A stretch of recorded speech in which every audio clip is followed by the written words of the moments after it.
नमी है वो ऊपर उठती है, जो गर्म वायु है वो ऊपर उठती है, कंडेंस होता है, कंडेंस होने के प्रोसेस में यहाँ पे बारिश होती है। ये एक कॉमन हम लोगों ने जाना। कॉन्वेंशनल करंट जो है हर जगह होता है। आप लोगों को मैंने कॉन्वेंशनल करंट थ्योरी में भी बताया था कि धरती के नीचे किस तरीके से कॉन्वेंशनल करंट चल रही है अर्थरहोम की थ्योरी में। उसी तरीके से हमारा जो वायुमंडल है वो भी कॉन्वेंशनल करंट की वजह से गर्म ठंडा होता है।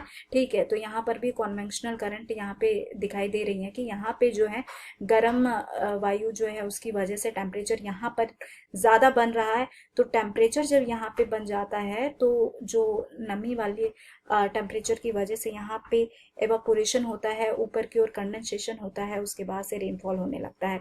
तो यहाँ का इलाका कैसा हो जाता है, खाली हो जाता है। खाली इलाका हो गया यानी कि लो प्रेशर यहाँ पे क्रिएट होने लगा है। ठीक, तो जब लो प्रेशर क्रिएट होने लगता है तो आसपास का जो हाई प्रेशर का इलाका है, यानी कि आसपास का ओशन का जो पानी जहाँ पे हाई प्रेशर बना हुआ है, वो क्या करता है, तेजी से इस लो प्रेशर के इलाके को फिल करना शुरू कर देता है।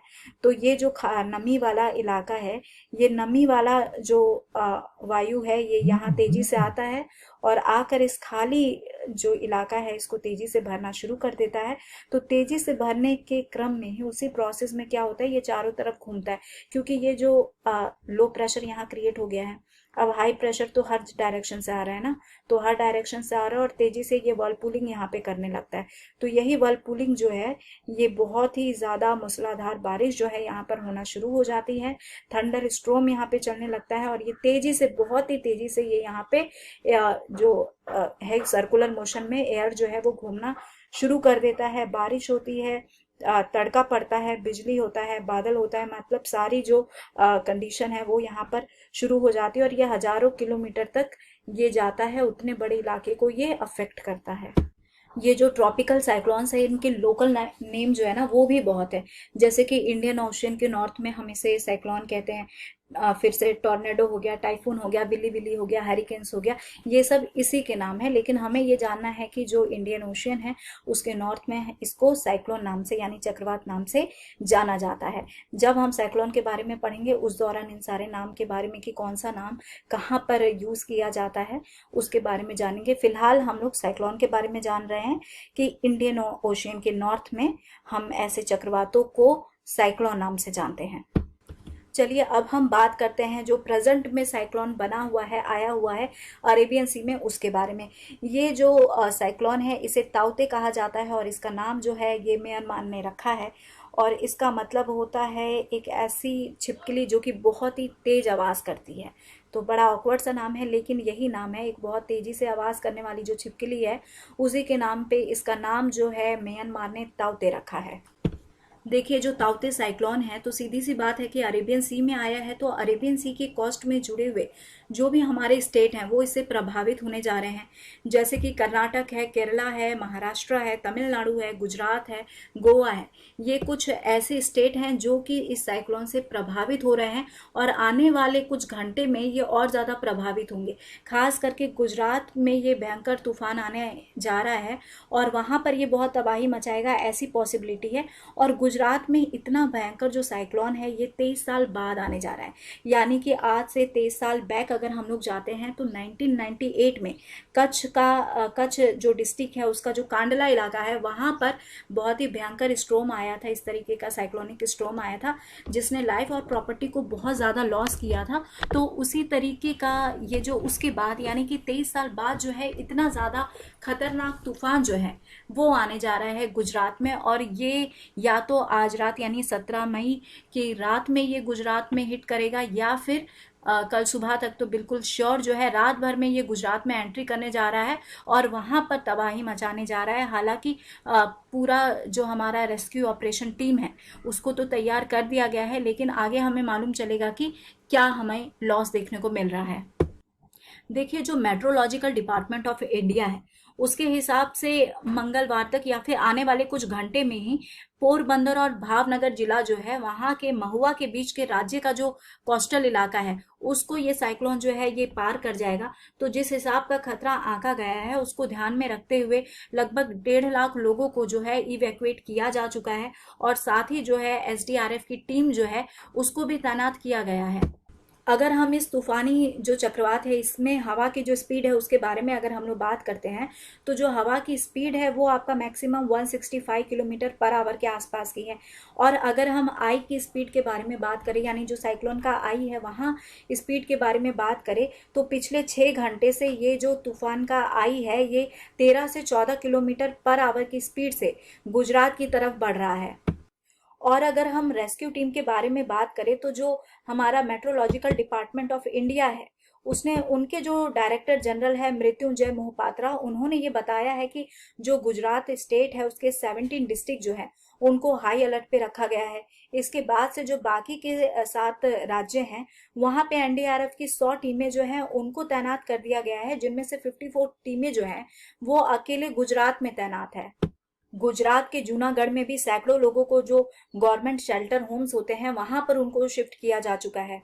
सबसे ज्यादा असर तो गुजरात में ही देखने को मिल रहा है, क्योंकि यहाँ पे जो भी घास फूस के घर होंगे या फिर पक्के मिट्टी के मकान होंगे उनको तो अच्छा खासा नुकसान पहुंचने जा रहा है। और साथ ही बारिश की वजह से जो है कई इलाके में बाढ़ जैसी, फ्लड जैसी कंडीशन जो है वो भी बन जाएगी। कर्नाटक के बारे में अगर बात करें तो कर्नाटक के 6 डिस्ट्रिक्ट जो है उनका भी काफी बुरा हाल हो रखा है।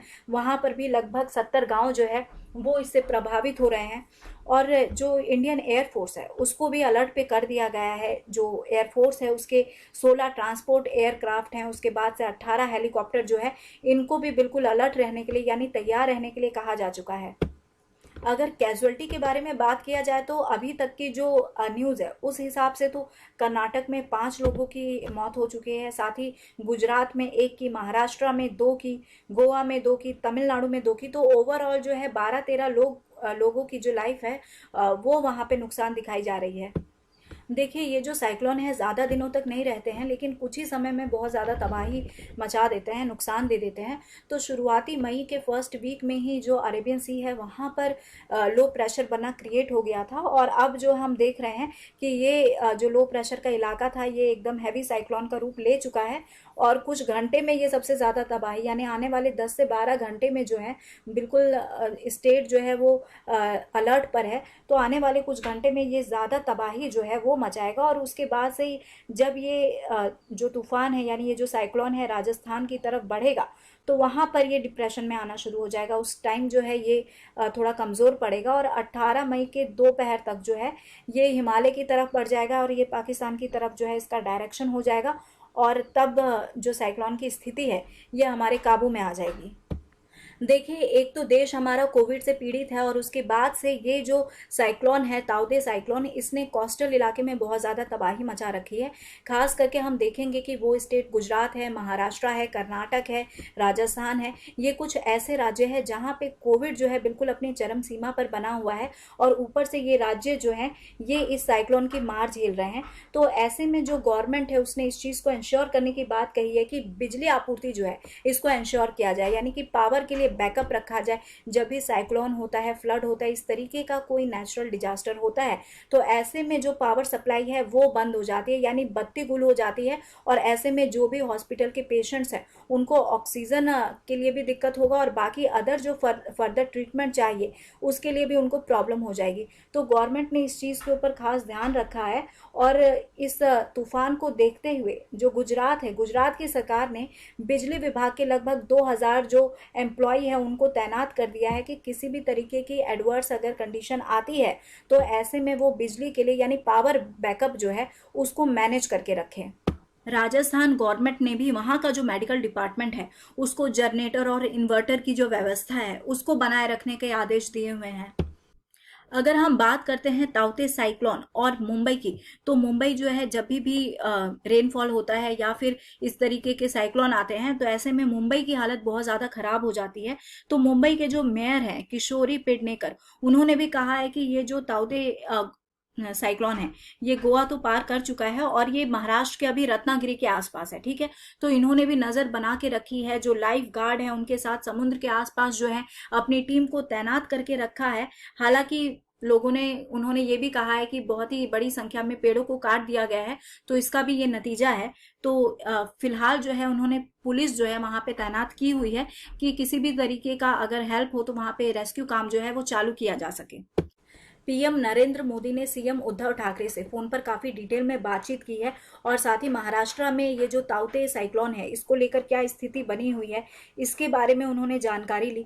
फिलहाल तो मैं बता दूं कि मुंबई में तो तेज बारिश हो रही है और बहुत ही तेज हवा भी वहां पर चल रही है और इस साइक्लोन को देखते हुए जो बीएमसी है उसने मुंबई में बांद्रा वर्ली सी लिंक जो है उसे अगले आदेश तक जो है वो बंद कर दिया है और साथ ही जो है प्रशासन से और स्टेट गवर्नमेंट से ये अपील की है कि लोग जो है अपने घर पर ही रहें। सूरत एयरपोर्ट जो है उसको भी बंद कर दिया गया है। साथ ही जो कोस्टल इलाके में मछुआरे थे, फिशरमैन थे, उनको भी सुरक्षित स्थान पर पहुंचाया जा चुका है। 11 घंटे के लिए जो मुंबई एयरपोर्ट है उसको भी बंद कर दिया गया है। साथ ही जो मोनो रेल है उसकी भी सेवाएं जो है दिन भर से बंद पड़ी हैं। अगर गोवा का हाल जाने तो वहां पर भी भीषण तबाही हुई है। वहां पर भी 2 लोगों की मौत हो चुकी है। उसके बाद से कई